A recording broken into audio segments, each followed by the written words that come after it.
দর্শক, ফজলুর রহমান সাহেব, আপনার শিক্ষাকে আমি এখন কোশ্চেন করি, আপনার দূরদর্শিতাকে আমি কোশ্চেন করি, আপনার যোগ্যতাকে আমি কোশ্চেন করি। আপনি একটা অযোগ্য, বুড়া, হাবড়া, একটা হুবড়ি, আপনি একটা গাবর ফজলুর রহমান সাহেব। আপনি কি, আপনি বাংলাদেশের একজন ইমানদার মুসলমানের সন্তানকে রাজাকারের বাচ্চা বলছেন, আর আপনি ভারতীয় কুত্তার বাচ্চা, ভারতীয় বিশ্বের বাচ্চা, আপনি এর কথার জবাব দিবেন? আমি যদি ফজলুর রহমান সাহেবকে বলি, আপনারা সবাই বাল পাক না, কিন্তু হাসিনা আপনাদের সামনে কি করে 16 বছর ক্ষমতায় থাকলো? ফজলুর রহমান সাহেবের রাজনীতি করতে করতে ল্যাঙ্গুয়েজ চেঞ্জ হয়ে গেছে। ফজলুর রহমান সাহেবের রাজনীতি করতে করতে তার পিউবিক হেয়ার পর্যন্ত সে কাটে নাই। হাসিনা পিছনে কি আপনি ফিসফিস করে পরামর্শ দিচ্ছেন, যার জন্য হাসিনা 16 বছর ক্ষমতায় ছিল? যেই ছাত্ররা আন্দোলন করে হাসিনাকে এবং ভারতীয় আধিপত্যবাদকে বাংলাদেশ থেকে তাড়াতে সমর্থ হয়েছে, বাংলাদেশের জনগণের কাছে কার মূল্যায়ন বেশি হবে, আপনার না ছাত্রদের, ছাত্র জনতা? আপনি বলবেন একেবারে আপনার ছেলের মতো বয়স, ওকে, ছেলের মতো বয়স, সো হোয়াট? রাজনৈতিক ভাবে আপনারা সামাজিক পতিতার মতো রোল প্লে করেছেন গত 53 বছরে। আজকের যদি ছাত্রদের ভিতরে যোগ্যতা নিয়ে, দূরদর্শিতা নিয়ে, তারপরে রাজনৈতিক প্রজ্ঞা নিয়ে, দেশপ্রেম নিয়ে সামনে এসে আপনার চেয়ে বেশি ভূমিকা পালন করে, সেক্ষেত্রে আপনি ফজলুর রহমান ঈর্ষান্বিত হয়ে কিভাবে কোটা দিয়ে আপনি কথা বলে তাদের কাছ থেকে সম্মান পেতে চান? ফজলুর রহমান সাহেব, আপনি আমার শত্রু না। ফজলুর রহমান সাহেব, আপনার সম্পর্কে আমার কোনো খারাপ মানসিকতা নাই, কিন্তু এটা কি করছেন আপনি? ফজলুর রহমান যদি দেখেন আপনার একটা সন্তান দেশপ্রেম দিয়ে, উদারতা দিয়ে, শিক্ষা দিয়ে, দূরদর্শিতা দিয়ে, ব্যক্তিগত ব্যবস্থাপনা দিয়ে, নীতিবোধ দিয়ে আপনার মতো বেশি কন্ট্রিবিউট করছে, সেক্ষেত্রে ছেলের নেতৃত্ব মেনে নিতে অসুবিধা কি? আপনি ওখানে বসে এমন একটা ভাব করেন যে আপনি বাংলাদেশের রাজনৈতিক সক্রেটিস নাকি অ্যারিস্টটল, যে আপনার চেয়ে ভালো কেউ জানে না। এসব আকলামি কোথায় পাইছেন আপনি? কয়েকদিন আগে শামসুজ্জামান দুদুর কষ্ট হয়েছে, আজহারের ওখানে, মিজানুর রহমান আজহারের ওখানে মাহফিলে এত লোকজন কেন যায়? তো এখন আমরা সবাই শামসুজ্জামান দুদুর সমালোচনা করেছি, এখন ফজলুর রহমানও মিজানুর রহমান আজহারের দিকে তাকাইছে। সমস্যাটা কোন জায়গায়? এক জায়গায়, ওর ওখানে সারা রাত্র বসে লোকজন ইসলামের কথা শুনে, রাজনীতির কথা শুনে, আলাপ আলোচনা শুনে বায়াত নেয়। আমি ফজলুর রহমান মিটিং দিলে 5 জন আসে না, সারা রাত বসা তো দূরে থাক, আমার বক্তব্য শোনার জন্য আধা ঘন্টাও থাকে না। এবং আরো একটা কথা, বাংলাদেশের রাজনীতিতে এটা কেমন সংলাপ যে এখন আপনারা রাজনীতিতে যখন আপনারা দেউলিয়া, সেক্ষেত্রে ইসলাম নিয়ে কেউ যদি ওয়াজ মাহফিল করে, সেক্ষেত্রে যদি ইসলাম কোরআন শিক্ষা দেয়, তাফসীর মাহফিল করে, এখানে আপনার অসুবিধা কি ফজলুর রহমান সাহেব? আপনি কি বাংলাদেশে ইসলাম সম্পর্কে কোনোদিন 10টা মানুষকে বসিয়ে আপনি কারোর কাছে কথা শুনিয়েছেন? শুনেন নাই। আপনার কথা কেউ শুনেছে? শুনে নাই। আপনি বলেছেন পৃথিবীর কোন প্রান্তে এ ধরনের ওয়াজ মাহফিল হয় সারা রাত মাইক লাগিয়ে? কোথায় হয়? সাউথ আফ্রিকায় হয়। কোথায় হয়? সৌদি আরবে যখন সবে বরাত হয়, সবে কদর হয়, অথবা হজের সময়, অথবা ওমরার সময়, সেখানে কত সময়ের জন্য মদিনা মনোয়ারা বন্ধ থাকে, সেক্ষেত্রে কত সময় ধরে মক্কা শরীফের আমাদের মক্কা শরীফের মসজিদ নববী কোন জায়গায় আমি এটা বলি না, মক্কা শরীফের যেখানে মেইন আমাদের স্তম্ভ, যেখানে মানুষ তাওয়াফ করে, যেখানে মানুষ নামাজ পড়ে, ওটা কতক্ষণ বন্ধ থাকে? ওখানে কন্টিনিউয়াসলি ইবাদত বন্দেগী চলতে থাকে। আপনি একটা উদাহরণ দিয়েছেন। আপনি মুসলিম ব্রাদারহুডের জলসা সম্পর্কে আপনার কি ধারণা আছে শামসুর রহমান সাহেব? আপনি টিউনিশিয়ার মুসলিম ইসলামিক জলসা নিয়ে আপনার কি ধারণা আছে?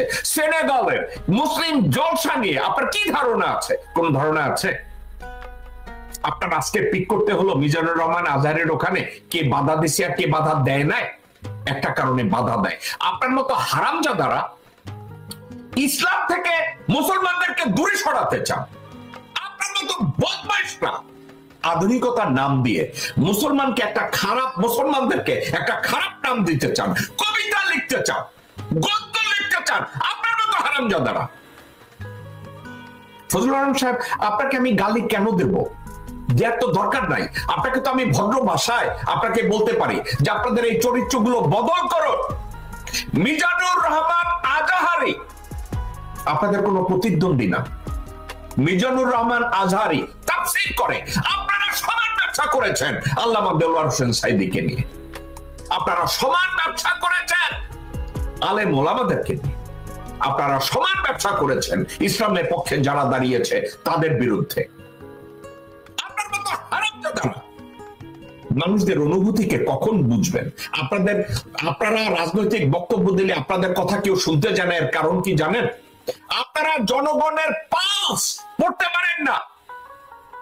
আপনারা জনগণের আশা আকাঙ্ক্ষার যেই স্পৃহা, যেই আবেগ, এটা আপনারা বুঝতে পারেন না। আপনারা রাজনীতি করেন নিজেদের স্বার্থে, বুঝে অথবা না বুঝে। আমি বলবো না আপনি নিজেদের স্বার্থে বলতে আপনি ঘুষ খেয়েছেন, আমি এটা বলছি না, কিন্তু আপনি কতবার ইসলামের বিরুদ্ধে কথা বলে এভাবে বিষোদাগার করতে চাচ্ছেন? আপনি কে কথা বলার ফজলুর রহমান সাহেব যে মিজানুর রহমান আজহারি হেলিকপ্টারে যাবে না গাড়িতে যাবে? পয়সা কি আপনি দিচ্ছেন? আপনারা যখন রাজনৈতিক হরতাল দেন, লক্ষ লক্ষ কোটি কোটি টাকা খরচ করে লোকজনদেরকে ঢাকায় এনে হাজির করেন, ময়মনসিংহে হাজির করেন, প্রত্যেকটা বিভাগীয় শহরে হাজির করেন, ওই টাকা কোথা থেকে আসে? ফজলুর রহমান সাহেব, আপনি হঠাৎ করে মিজানুর রহমান আজহারিকে আপনার খারাপ বলতে হলো, কে বাধা দিচ্ছে এটা নিয়ে কথা বলতে হলো? Why did you get this sentiment? শুধু ফজলুর রহমান না, বাংলাদেশে যারা রাজনীতি করেন, বিএনপি রাজনীতি করেন, জামাতের রাজনীতি করেন, অথবা অন্য দলীয় রাজনীতি করেন, আপনাদেরকে আমি একটা কথা বলি, আপনারা যারা রাজনীতির নামে বেশ্যাবৃত্তি করেন, আল্লাহর ওয়াস্তে আমার এই কথাটা মনোযোগ দিয়ে শুনেন। কথাটা কি? রাজনীতি, আপনি যদি সঠিক রাজনীতি করেন, আপনার বিগিনিং কোথায় জানেন? জনগণের পালস আপনাকে বুঝতে হবে। ফজলুর রহমান সাহেব, মিজানুর রহমান আজহারির ওখানে লক্ষ লক্ষ লোক ওয়াজ শুনতে যায়, কেন জানেন? তিনি একজন ইসলামিক ভালো বক্তা। উনি কোরআন মজিদ সম্পর্কে, হাদিস সম্পর্কে উনি আপনার আমার চেয়ে ভালো জানে। এখন উনি যদি আপনার আমার চেয়ে ভালো জানে, তার ভিতরে মিজানুর রহমান আজহারির আরো একটা গুণ আছে, সেটা কি জানেন? উনি জনগণের পালস বুঝে, ওনার অডিয়েন্স যারা, তাদের পালসকে উনি ফিল করে, ওনার আবেগের সাথে তাদেরকে মিলিয়ে নেয়। তারপরে উনি ওখানে সারা রাত বসে গজল গান না, তাফসীর করেন না, কোন সাবজেক্ট নিয়ে কথা বলেন, জনগণ মন দিয়ে, আবেগ দিয়ে তার জন্য ওটা শুনে। ডিউরিং হাসিনাস অপশাসন আপনি মেরে ফেলে লোকজনদেরকে, তারপরে ওয়াজ মাহফিলে লোক কমাইতে পারছেন ফজলুর রহমান সাহেব? বিভিন্ন জলসায় আওয়ামী লীগের কুত্তার বাচ্চারা গিয়ে জলসা বন্ধ করার চেষ্টা করছে, ইদানিং আবার বিএনপিও শুরু করেছে। কোন জলসা বন্ধ করতে পারছেন বাংলাদেশে? পারেন নাই। আপনারা কি এটা কখনো চিন্তা করেছেন আমরা বিএনপি, আমরা ধর্ম নিরপেক্ষতার দোহাই দিয়ে ইসলামের বিরোধিতা করব না? নাকি আপনারা ভারতের গু খেয়েছেন যে ইসলামকে আবার এখানে অপদস্থ করতে হবে, ছোট করতে হবে? বাংলাদেশের যারা রাজনীতি করে, রাজনীতি করতে গেলে তাদের ভিতরে দুইটা জিনিস কি থাকতে হবে না? এক, জনগণের পালস বোঝা এবং জনগণের ভিতরে বিভাজন তৈরি না করা। এটা উচিত কি উচিত না? যেই রাজাকার শব্দ উচ্চারণ করে হাসিনাকে পালাতে হয়েছে, এখন বিএনপির একজন নেতা বলে রাজাকার, ফজলুর রহমান বলে রাজাকার, শামসুজ্জামান দুদু বলে রাজাকার, মির্জা আব্বাস বলে রাজাকার, কোথায় কোথায় বিএনপির নেতারা ইদানিং বলে রাজাকার। আপনারা বুঝেছেন কোথায়? এখন কি ভারতের কাছে তকমা নিয়েছে রাজাকার বলে আমাদের জনগণের মধ্যে একটা ডিভিশন তৈরি করার প্রয়াস? আমি যদি এটা বলি সেটাকে ভুল হবে? দর্শকবৃন্দ, একা একা চিন্তা করে দেখেন, এই রাজাকার, এই রাজাকার। এখন কথাটা হচ্ছে তারা বলছে রাজাকারের বাচ্চা। ফজলুর রহমান সাহেব, আপনি কি ভারতের কুত্তার বাচ্চা যে বাংলাদেশের ধর্মপ্রাণ একটা মুসলমানের সন্তানকে জামাত বা শিবির করে এই জন্য তাদেরকে রাজাকার বলবেন? আপনি কি শুয়োরের বাচ্চা? Who are you? বাংলাদেশের রাজনীতিবিদরা রাজনীতি করে জনগণের অনুভূতিকে বোঝার জন্য। বাংলাদেশের রাজনীতিবিদরা রাজনীতি করবে জনগণকে একতাবদ্ধ করার জন্য। বাংলাদেশের রাজনীতিবিদরা রাজনীতি করবে দেশের অস্তিত্বকে রক্ষা করার জন্য। বাংলাদেশের রাজনীতিবিদরা রাজনীতি করবে 17 থেকে 20 কোটি মানুষের কল্যাণ সাধনের জন্য। এখন আপনাদের রাজনীতি করার উদ্দেশ্য যদি এটা হয় যে রাজনৈতিক দলগুলো নেতারা এমন ভাবে মন্তব্য করবে ঢালাও ভাবে যে রাজাকারের বাচ্চা, উনি বলছে শেখ মুজিবুর রহমান না হলে সৈন্যদের পাঠানো হতো না। ফজলুর রহমান সাহেব, আপনার শিক্ষাকে আমি এখন কোশ্চেন করি, আপনার দূরদর্শিতাকে আমি কোশ্চেন করি, আপনার যোগ্যতাকে আমি কোশ্চেন করি। আপনি একটা অযোগ্য বুড়া হাবড়া একটা হুবড়ি, আপনি একটা গাবর। কি জন্য জানেন? আপনারা সিম্পলিসিটি দিয়ে দেখেছেন মুজিব শেখ বাংলাদেশ থেকে ভারতীয় সেনাদের তাড়িয়েছে। উনি যদি বাংলাদেশের সেনাদের ভারতীয় সেনাদেরকে বাংলাদেশ থেকে তাড়িয়ে থাকে, তাহলে পরবর্তীতে বাংলাদেশে 25,000 রয়ের সেল কেন পাওয়া গেল? ফজলুর রহমান সাহেব, আপনি কি আমার এই কথার জবাব দিবেন? আজকে আপনি খুব গর্ব করে বলছেন মুজিব শেখ বাংলাদেশ থেকে ভারতীয় বাহিনী, ওটা ছিল সিম্বলে ভারতীয় বাহিনীদেরকে ইউনিফর্মে যারা পরা ছিল তাদেরকে তাড়িয়েছে। সত্যি কথা, ওকে তাড়িয়েছে, কিন্তু ইউনিফর্মের বাইরে সিভিল ড্রেসে যেই সব 25,000 ছেল রয় বাংলাদেশের ছিল, 25 বছরের দাসত্ব চুক্তি ছিল, এই স্বাক্ষরগুলো মুজিব শেখের নখদর্পণে হয় না? ফজলুর রহমান সাহেব, আপনি বাংলাদেশের একজন ইমানদার মুসলমানের সন্তানকে রাজাকারের বাচ্চা বলছেন, আর আপনি ভারতীয় কুত্তার বাচ্চা, ভারতীয় বেশ্যার বাচ্চা, আপনি এর কথার জবাব দিবেন? আপনি কি বলবেন 25 বছরের চুক্তি কে সাইন করেছিল? আপনি কি বলবেন ফারাক্কার বা উদ্বোধন করার জন্য 2 সপ্তাহের অনুমতি কে দিয়েছিল? ফজলুর রহমান সাহেব। সিরাজ সিকদারকে কে খুন করেছিল? ফজলুর রহমান সাহেব। যখন ইস্টার্ন আর ওয়েস্টার্ন ইউরোপে কেউ জুলিও কুরি নেয় না, আপনাদের মুজিব শেখ রাশিয়ায় গিয়ে, সোভিয়েত ইউনিয়নে গিয়ে ওটা নেয় না বলদের মতো। মুজিব ইন্দিরা শীর্ষ বৈঠকে ফারাক্কা নিয়ে কোনো সমাধান করতে পারে নাই, এই ব্যর্থতা, এটা কি আপনি জানেন না ফজলুর রহমান সাহেব? তো কোন গোলামের কথা বলতে আসছেন, লেকচার দিতে আসছেন যে মুজিব বড় বাল ছিঁড়েছে? নিজেকে কেন এত ছোট করছেন? এখন বাংলাদেশ জাতীয়তাবাদী দলের সিদ্ধান্ত মেকারদের আপনাদেরকে আমি যদি বলি যে একা একা একটু চিন্তা করে দেখুন, আপনারা ফজলুর রহমানের মতো বহু নেতাকে আপনারা দলে টেনেছেন আওয়ামী লীগ থেকে। কেন টেনেছেন আপনারা ভালো জানেন। ওনারা আপনাদের জন্য অ্যাসেট না লায়াবিলিটি, এটা কি আপনাদের নির্ধারণ করার সময় নেই? আপনাদের সময় আসেনি? আপনারা কোথায় আছেন? যেসব লোকজনরা আধুনিকতার কথা বলে ইসলামের বিরোধিতা করে, কেউকে দেখি আমি মিজানুর রহমান আজহারের বিরোধিতা করে, কাউকে দেখি আমির হামজার বিরোধিতা করে। What is this? What is this? আপনাদের রাজনৈতিক জলসা করলে আপনাদের জলসায় লোকজন যায় না। আপনারা হরতাল দিলে বিরানি আর কোক খাওয়াইও লোকজন আনতে পারেন না, অথচ মিজানুর রহমান আজহারি ওয়াজ করতে গেলে মিলিয়ন মিলিয়ন লোক আসে। এখন এটা আপনাদের চক্ষুষুর? তো মিজানুর রহমান আজহারি যে যোগ্যতা নিয়ে কথাবার্তা বলছে, জনগণের পালস বুঝে কথা বলছে, মুসলমানদের অনুমতি নিয়ে কথা বলছে, কোরআন নিয়ে কথা বলছে, হাদিস নিয়ে কথা বলছে, আপনারা একটু বলেন না? আপনারা যদি এই কাজগুলো করতে পারেন তাহলে তো মিজানুর রহমান আজহারি ওয়াজ মাহফিল এভাবে হবে না। মিজানুর রহমান আজহারি হেলিকপ্টারে গেছে, এর জন্য আপনার এত কষ্ট লাগলো? ফজলুর রহমান সাহেব, এ ধরনের কথাবার্তা আপনি কোথায় পেয়েছেন? আমি দেখেছি আপনি নাগরিক টিভিতেও এসেছেন। আমি জানি একদিন আপনাকে আমার এখান থেকে লোকজনরা বলেছে আপনি উই আর দ্য পিপলে আসবেন কিনা।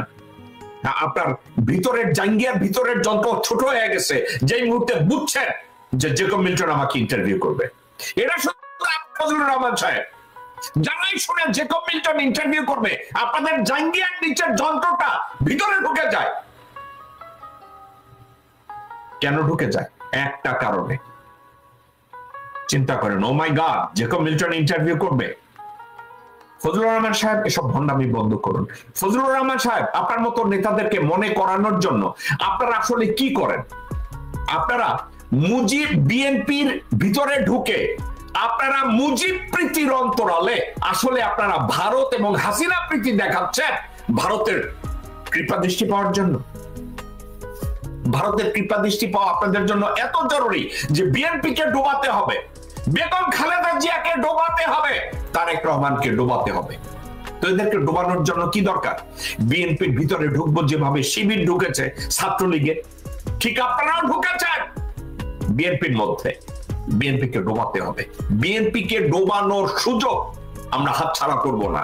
বিএনপির ভিতরে ঢুকে আমরা মুজিব প্রীতি দেখাবো, কিন্তু মুজিব প্রীতির অন্তরালে থাকবে আমাদের ভারত প্রীতি এবং হাসিনা প্রীতি। ফজলুর রহমান সাহেব, আমি যদি এই কথাটা বলি আমার কি খুব একটা অন্যায় হবে? আপনারা কি বলবেন জেকব মিল্টন আপনি অন্যায় ভাবে বলছেন, অন্যায্য ভাবে বলছেন?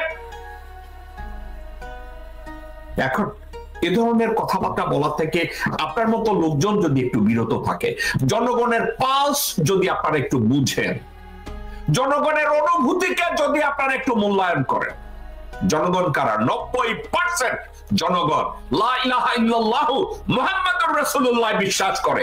তাদের অনুভূতিতে আপনারা আঘাত দিয়ে তারপরে বলবেন আপনাদের রাজনৈতিক জনপ্রিয়তা পাওয়া। কোন স্বর্গে আপনারা বাস করেন? কোন বোকার স্বর্গে আপনারা ঘুমিয়ে বেড়ান? ফজলুর রহমান সাহেব, শামসুজ্জামান দুদু, কোন বোকার স্বর্গে আপনারা বাস করছেন? আমি আপনাদের অনুভূতিটার কথা বুঝতে চাই। আপনারা কি আসলে আপনাদের সেন্স মাথায় নিয়ে আপনারা রাজনীতি করেন না কথাবার্তা বলেন? আপনাকে আমি দেখি যে আপনি এখন মিজানুর রহমান আজহারের বিরুদ্ধে কথা বলছেন, 2 দিন পরে দেখবো আপনি আল্লামা দেলোয়ার হোসেন সাঈদীর উপরেও কথা বলা শুরু করেছেন। কেন রে ভাই আপনার এটা করতে হবে? দেলোয়ার হোসেন সাঈদীকে আপনার পাকা ধানে মই দিছে, আল্লামা মিজানুর রহমান আজহারীকে আপনার পাকা ধানে মই দিছে, আমির হামজাকে আপনার পাকা ধানে মই দিছে, রফিকুল ইসলাম মাদানীকে আপনার পাকা ধানে মই দিছে। ইসলামিক বক্তা যারা, তারা তো আপনার পাকা ধানে মই দেয় না। তাদের ওখানে কারা যাবে কারা যাবে না, তারা হেলিকপ্টারে যাবে না, গাড়িতে যাবে না, নৌকায় যাবে, it's up to them. Who are you? কই আপনাদের? আমি তো কখনো শুনি নাই আওয়ামী লীগের এমপিরা ঢাকা থেকে হেলিকপ্টারে করে তাদের ডিস্ট্রিক্টে গেছে। কই? আপনার কাছ থেকে তো কারো লিস্ট পাই না ফজলুর রহমান সাহেব। আওয়ামী লীগ এবং বিএনপির বহু লোকজনরা হেলিকপ্টারে করে এখানে সেখানে যায়। কই? আপনাকে তো কখনো বলতে শুনি নাই। আজকে আজহারের নামটা আপনাকে কেন বলতে হলো? ফজলুর রহমান সাহেব, আপনাকে নিয়ে আমি আর সময় নষ্ট করতে চাই না। আপনি নিজেকে পরিচয় দিয়েছেন অদূরদর্শী, ইসলামের শত্রু, একটা হারামজাদা, রাজনীতির নামে যারা জনগণের মধ্যে বিভাজন তৈরি করে। দর্শকবৃন্দ, এটা হওয়া উচিত না। ফজলুর রহমান সাহেবকে কিন্তু আমি শ্রদ্ধা করি। এখন তার কথাবার্তাকে আমি এতভাবে অশ্রদ্ধা করি, ওনার সাথে একমত হওয়ার কোনো জায়গা আমার নাই। দর্শকবৃন্দ, বা ফজলুর রহমান সাহেবের মতো লোকজন আপনারা ছাত্র নেতাদেরকে বারবার বলছেন, ছাত্র নেতাদেরকে এমন ভাবে উপেক্ষা করে কথা বলছেন তারা যেন মঙ্গল গ্রহ থেকে বাংলাদেশে এসছে। তারা বাংলাদেশের রাজনৈতিক দল করবে, তারা বিশাল একটা আন্দোলনের মাধ্যমে হাসিনাকে এই দেশ থেকে